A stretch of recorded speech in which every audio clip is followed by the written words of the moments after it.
अस्सलामुअलैकुम स्टूडेंट्स। कल हम लोगों ने परसों हमने ब्लड के बारे में पढ़ लिया था कंप्लीट। फिर कल मैंने आप लोगों के लिए वीडियो डाली थी कंप्लीट ब्लड वेजल्स के बारे में। आज जो है वो हम कंप्लीट हार्ट के बारे में पढ़ेंगे। कुल हार्ट के बारे में पढ़ेंगे। सबसे पहले तो जो हम बचपन से बनाते हुए आ रहे हैं कि भाई ये दिल है, नहीं, अब आप इससे बिल्कुल हट जाए। अब आपका लेवल बढ़ चुका है, अब आप इस चीज़ को भूल जाए। सबसे पहले तो मैं आपको हार्ट बना के दिखाती हूँ। सही। हार्ट के जो है हमारे 4 चैम्बर होता है। 4 चैम्बर होता है, यानी कि चैम्बर मतलब आप रूम समझ लो। 4 कमरे होते हैं हमारे हार्ट में। 4 कमरे होते हैं। ऊपर वाला जो कमरा होता है उसे हम कहते हैं राइट एट्रियम। इसको मैं ऐसे लिख देती हूँ RA, राइट एट्रियम। और नीचे वाला जो होता है उसे मैं कहती हूँ राइट वेंट्रिकल। जो इस साइड वाले होते हैं उसे मैं कहती हूँ लेफ़्ट आर्ट्रियम। नीचे वाले को कहती हूँ लेफ़्ट वेंट्रिकल। क्या जो अपर चैम्बर्स हैं, सेकंड पॉइंट, क्या जो अपर चैम्बर्स हैं उनका नाम है आर्ट्रिया। और जो लोअर चैम्बर्स हैं यानी कि जो नीचे वाले कमरे हैं हार्ट के, उनका नाम है वेंट्रिकल्स। क्या नाम है उनका? वेंट्रिकल्स। सही। ये बात समझ में आई। हमारे हार्ट के 4 कमरे हैं, right atrium, left atrium, right ventricle, left ventricle. यहाँ तक बात समझ में आ गई। अब हमने कल आप लोगों को आर्टरी के बारे में पढ़ाया, वेन के बारे में पढ़ाया। सही। अब आर्टरी क्या है? हमारे पास आर्टरी एक तो होती है बहुत बड़ी आर्टरी, एक होती है मिडिल साइज़ की आर्टरी, और एक होती है सबसे छोटी आर्टरी।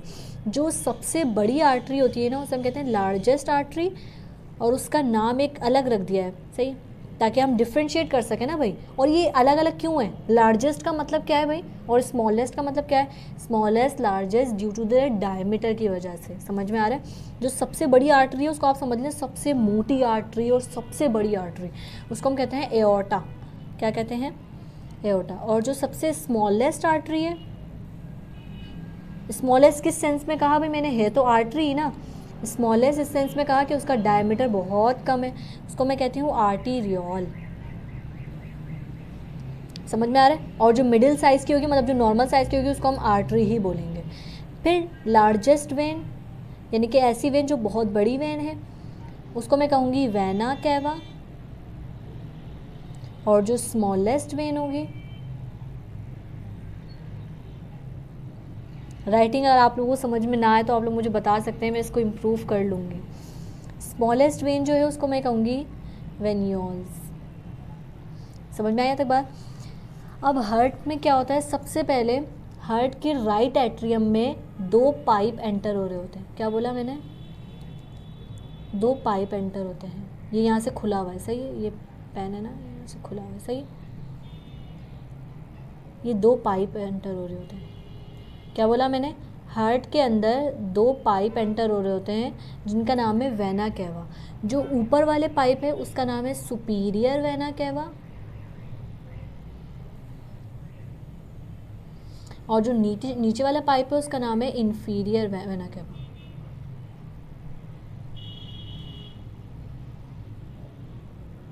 Inferior vena cava. अब ये जो 2 पाइप है ना, अच्छा आपने डिफ्रेंशिएट क्यों करा? वेना कैवा क्या थी? वेना कैवा हम पढ़ के आए लार्जेस्ट वेन है वेना कैवा। चलो सही, ये बात समझ में आई। और मैंने आपको पिछले लेक्चर में बताया था कि वेन जो है हमेशा कौन सा ब्लड कैरी करती है? डीऑक्सीजनेटेड। तो डीऑक्सीजनेटेड को मैं शॉर्ट फॉर्म में DeO2 लिखूँगी। क्या?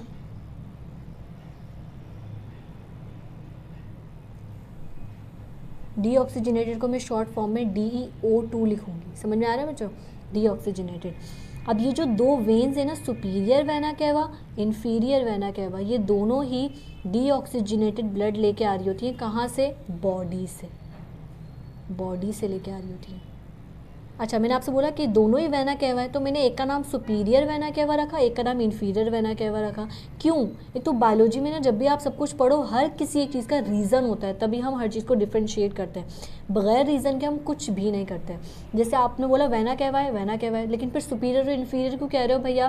क्योंकि जो ऊपर बॉडी के ऊपर वाले पार्ट से ब्लड लेके आएगी उसे हम कहेंगे सुपीरियर वेना कैवा, और जो बॉडी के नीचे वाले पार्ट से ब्लड लेके आएगी उसे हम कहेंगे इन्फीरियर वेना कैवा। समझ में आई बात? दोनों एक ही हैं, दोनों ही डीऑक्सीजनेटेड ब्लड लेके आ रही हैं, दोनों ही बॉडी से लेके आ रही हैं, लेकिन एक upper part of the body से लेके आ रही है, एक lower part of the body से लेके आ रही है। समझ में आया तक बात? सही है, मैं समझ गई। सुपीरियर वेना क्या हुआ, इन्फीरियर वेना क्या हुआ, दोनों डीऑक्सीजनेटेड ब्लड लेके आ रही है, बॉडी से लेके आ रही है। कहाँ लेके आ रही है? राइट एट्रियम में लेके आ रही है। समझ में आ रहा है? ये राइट वाला पार्ट है, ये लेफ्ट वाला पार्ट है। यानी कि अगर आप भी अपने हार्ट के साइड पे देखो ना, तो हमारा हार्ट जो है वो थोड़ा लेफ्ट की साइड पर होता है। क्यों, हम ऐसा क्यों कहते हैं, हार्ट लेफ्ट की साइड पर क्यों होता है, ये सब बातें मैं आप लोगों को बताऊंगी आहिस्ता आहिस्ता। पहले तो ये कि आपकी बॉडी का जो राइट वाली साइड है, आपकी बॉडी की जो राइट वाली साइड है, राइट हैंड वाली साइड है, इस पूरे में हमेशा ब्लू होता है, यानी कि डीऑक्सीजनेटेड ब्लड होता है। यहाँ पे भी डीऑक्सीजनेटेड ब्लड, यहाँ पे भी डीऑक्सीजनेटेड ब्लड। और डीऑक्सीजनेटेड ब्लड कौन से कलर का होता है? ब्लू कलर का, ब्लू कलर का, ये सब कुछ ब्लू कलर का। और आपकी जो लेफ्ट साइड होती है बॉडी की, वो पूरी रेड होती है, क्योंकि इसमें ऑक्सीजनेटेड ब्लड होता है, ऑक्सीजनेटेड ब्लड होता है।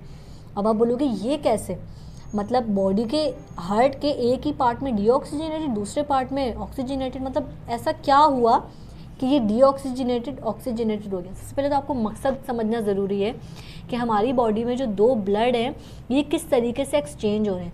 हमारे को जो ज़रूरत है ना ब्लड की, वो है ऑक्सीजनेटेड ब्लड की ज़रूरत है।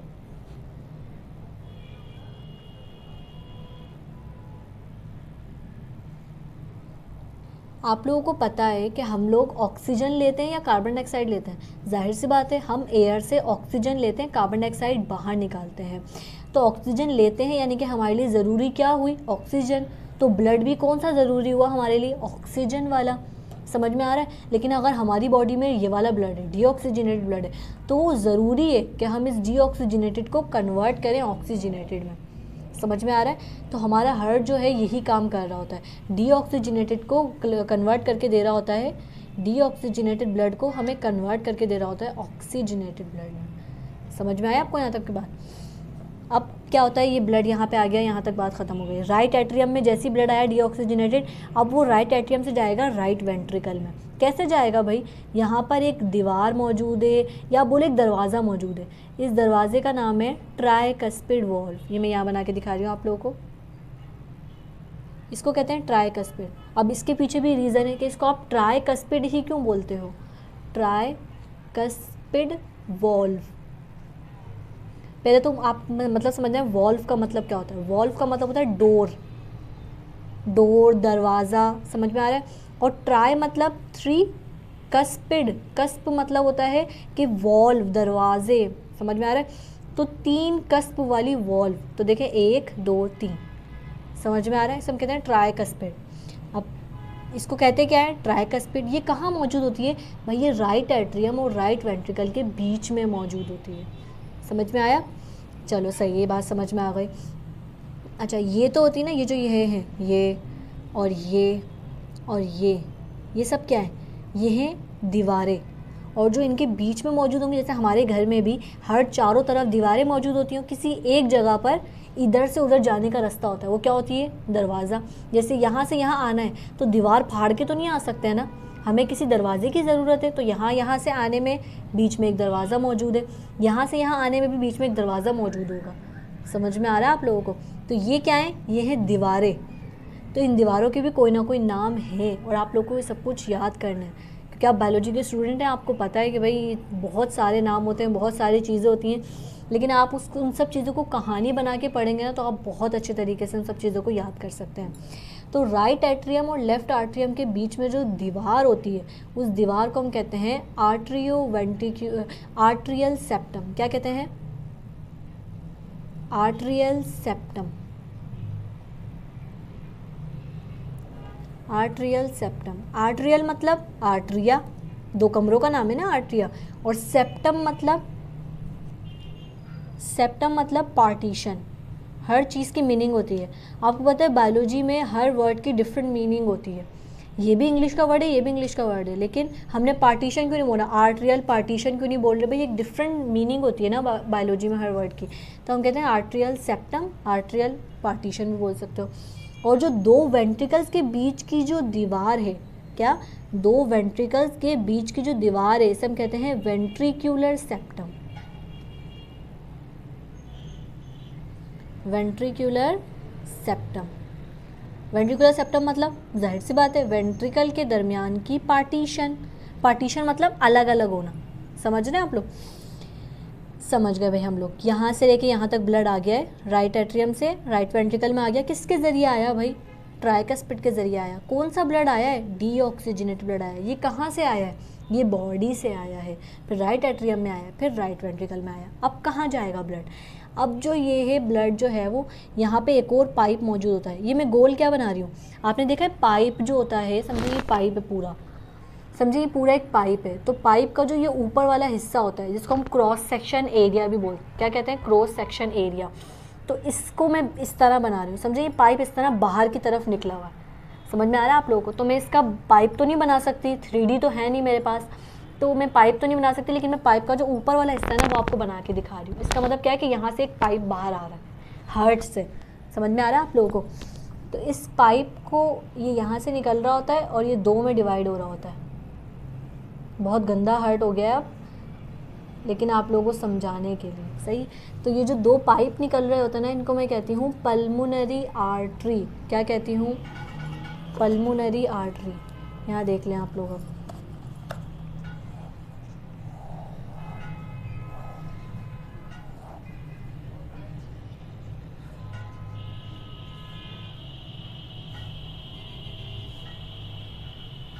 यहाँ तक बात हो गई थी। ये निकल रहा है पाइप, समझाने के लिए आप लोगों को मैं ऐसे दिखा रही हूँ।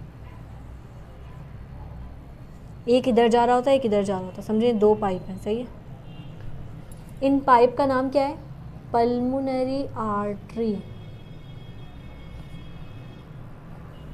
अब आपके जहन में एक बात आएगी, मैंने आप लोगों को पिछले लेक्चर में बताया था आर्टरी और वेन का थोड़ा सा डिफरेंस बताया था। बाकी डिफरेंस मैं आप लोगों को आगे लेक्चर्स में बताऊंगी, लेकिन जो 3 पॉइंट्स मैंने बताए थे, अगर आपने वो नहीं देखे तो आप मेरा पिछला लेक्चर जाके देख सकते हैं। उसमें मैंने 3 पॉइंट्स डिस्कस करे हुए हैं। उसमें मैंने क्या बताया था? उसमें मैंने ये बताया था कि आर्टरी जो है वो हमेशा कौन सा ब्लड कैरी करती है? ऑक्सीजनेटेड। कौन सा ब्लड कैरी करती है? ऑक्सीजनेटेड। और वेन हमेशा कौन सा ब्लड कैरी करती है? डीऑक्सीजनेटेड। और आर्टरी हमेशा कौन सा ब्लड कैरी करती है? ऑक्सीजनेटेड।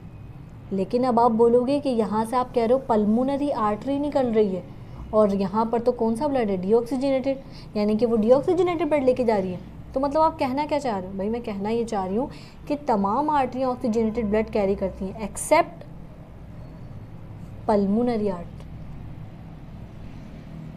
समझ में आ रहा है क्या कहा मैंने?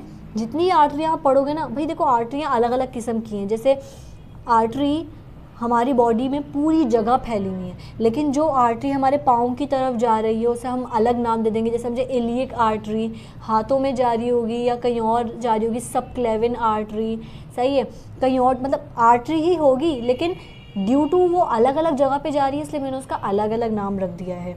इसी तरह ऐसी आर्टरी सब आर्टरी ऑक्सीजनेटेड ब्लड कैरी करेंगी, लेकिन जो हार्ट से निकल रही होगी ना, जिसका नाम है पल्मोनरी आर्टरी, उसके अंदर सिर्फ कौन सा ब्लड होगा? डीऑक्सीजनेटेड। बाकी जितनी आप आर्टरियाँ पढ़ोगे ना सब में ऑक्सीजनेटेड ब्लड होगा। समझ में आई? और तमाम वेन कौन सा ब्लड कैरी करती है? डीऑक्सीजनेटेड ब्लड कैरी करती है, लेकिन एक वाहिद वेन है जो ऑक्सीजनेटेड ब्लड कैरी करती है, जिसका नाम है पल्मोनरी वेन।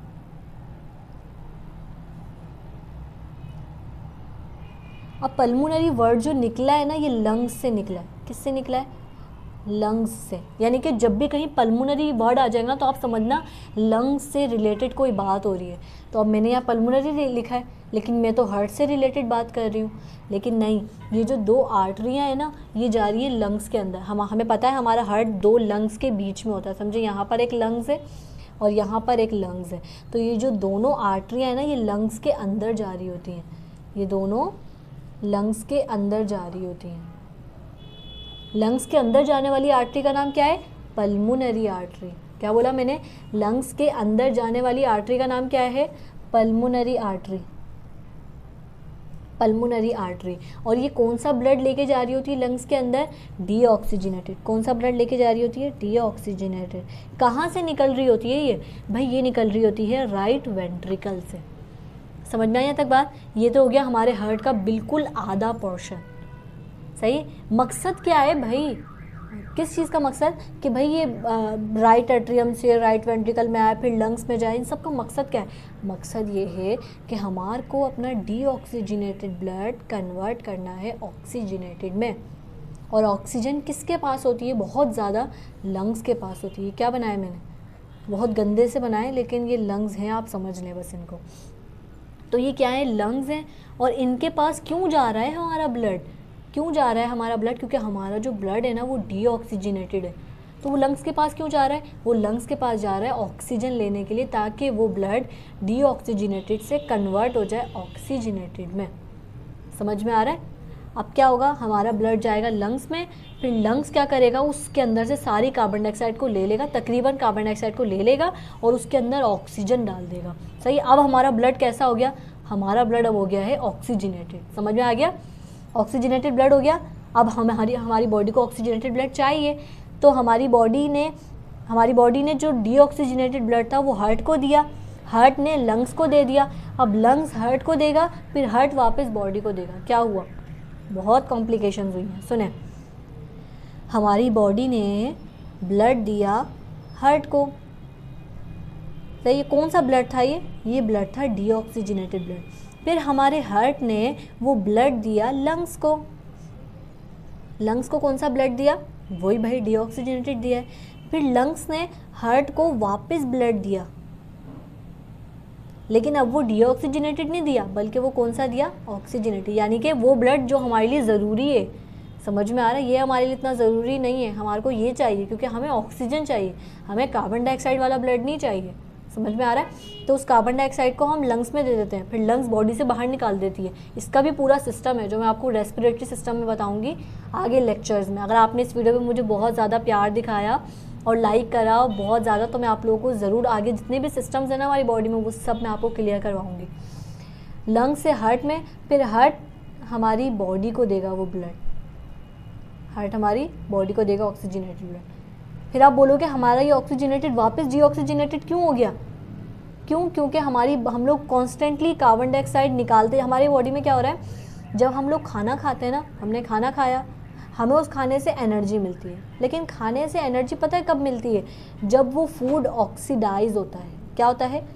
जब वो फूड ऑक्सीजन के साथ मिलता है। जब वो फूड ऑक्सीजन के साथ मिलता है ना, तब हमें वो एनर्जी देता है, हमें वाटर देता है, और एक और चीज़ दे देता है हमारे को, कार्बन डाइऑक्साइड। अब ये कार्बन डाइऑक्साइड ऐसी है जो हम बाहर से नहीं ले रहे, बल्कि हमारी बॉडी में पहले से ही बन रही है। अब ज़रूरी है इसको बॉडी से बाहर निकाला जाए। समझ में आ रहा है? तो जहाँ ये बन रही होती है ना, वहाँ के सेल्स क्या करते हैं? इसको ब्लड में दे देते हैं कि ब्लड भाई इसे ना बॉडी से बाहर भेजना है, तो तुम इसको बॉडी से बाहर निकाल देना। तो सब सेल्स क्या करते हैं? इस कार्बन डाइऑक्साइड को ये सेल्स में बनती है। ये पूरा रिएक्शन कहाँ होता है? सेल्स के अंदर होता है। सेल्स क्या करते हैं? इस कार्बन डाइऑक्साइड को बॉडी से बाहर निकालने के लिए किसको दे देते हैं? ब्लड को। अब ब्लड में जब बहुत सारी कार्बन डाइऑक्साइड, हर सेल, कितने मिलियंस ट्रिलियन सेल्स हैं हमारी बॉडी में, जब ट्रिलियन सेल्स कार्बन डाइऑक्साइड देते जाएंगे तो हमारा ब्लड जाहिर सी बात है क्या हो जाएगा? डीऑक्सीजनेटेड हो जाएगा। फिर हमारा ब्लड क्या हो जाता है? डीऑक्सीजनेटेड। फिर ये डीऑक्सीजनेटेड ब्लड चला जाता है हार्ट के पास, फिर हार्ट इसको लंग्स के पास भेजता है, फिर लंग्स इसको ऑक्सीजनेटेड करके हार्ट को देता है, हार्ट बॉडी को देता है, फिर बॉडी सेल्स को देते हैं। बॉडी क्या करते हैं? सेल्स को देते हैं। और सेल्स क्या देती हैं बॉडी को? वो सेल्स क्या देती हैं फिर उस ब्लड को? उसको फिर वो कार्बन डाइऑक्साइड दे देती हैं। फिर वो हमारा ब्लड वापस से डीऑक्सीजनेटेड हो जाता है। फिर वो मतलब ये चक्कर चलता ही रहता है, चलता ही रहता है, चलता ही रहता है। समझ में आया यहाँ तक बात आप लोगों को? अभी ये सिर्फ मैंने आधा हार्ट पढ़ाया है, बाकी का मैं आप लोगों को अगले लेक्चर में पढ़ाऊँगी। अल्लाह हाफिज़।